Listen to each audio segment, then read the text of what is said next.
Hi అండి. Welcome to Jayakumari వంట.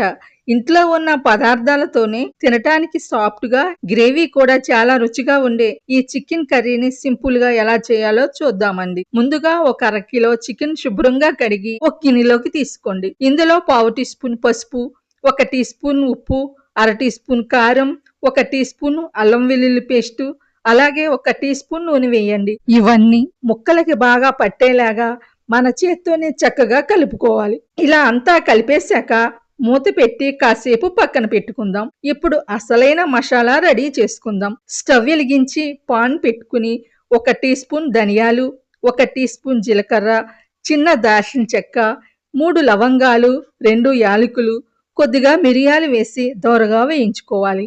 ఇవి మిక్సీ పట్టుకోవాలి లేదా రోట్లైనా దంచుకోవచ్చు. ఈలోపు ఒక 3 ఉల్లిపాయల్ని అలాగే 2 టమాటాల్ని మిక్సీ పట్టి పేస్ట్ లా చేసి పక్కన పెట్టుకోండి. ఇప్పుడు స్టవ్ మీద కడాయి పెట్టుకుని ఒక 2 లేదా 3 టేబుల్ స్పూన్లు నూనె వేసుకోండి. నాన్ వెజ్ కదా, నూనె కాస్త ఎక్కువే పడుతుంది. నూనె వేడెక్కాక 2 బిర్యానీ ఆకులు, 2 యాలకులు వేసి వేయించాలి. ఇవి వేగుతుండగానే మనం ముందుగా మిక్సీ పట్టుకున్న ఉల్లిపాయ పేస్ట్ వేసి కలుపుకోవాలి.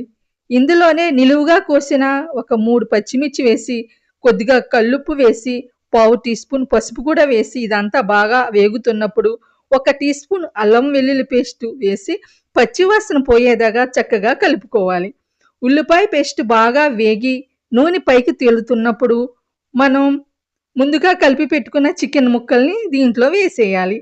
అంతా కలిసేలా బాగా కలుపుకుని మూత పెట్టి ఒక 5 నిమిషాలు ఉడికించండి.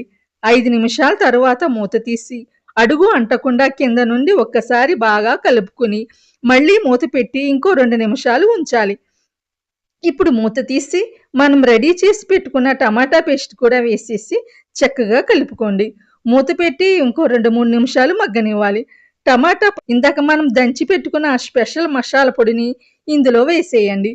దీంట్లోనే ఒక టీ స్పూన్ కారం వేయండి. ఇందాక మనం కారం చికెన్లో వేసాం కాబట్టి మీ ఘాటుకు తగ్గట్టుగా చూసుకుని వేసుకోండి. ఇదంతా కలిపి మూత పెట్టి ఇంకో 2 నిమిషాలు ఉడకనివ్వాలి. ఇప్పుడు గ్రేవీకి తగినట్టుగా ఒక అర గ్లాసు లేదా గ్లాసు నీళ్లు పోసుకోండి.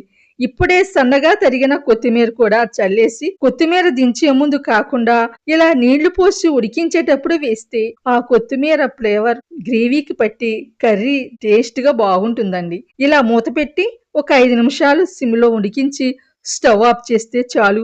మన super tasty chicken curry ready అయిపోయినట్లే. చూస్తుంటేనే నోరూరిపోతుంది కదండి. ఇంకెందుకు ఆలస్యం, మీరు కూడా ఈ సండేకి తప్పకుండా ట్రై చేసి మీకు ఎలా కుదిరిందో కామెంట్స్లో చెప్పండి.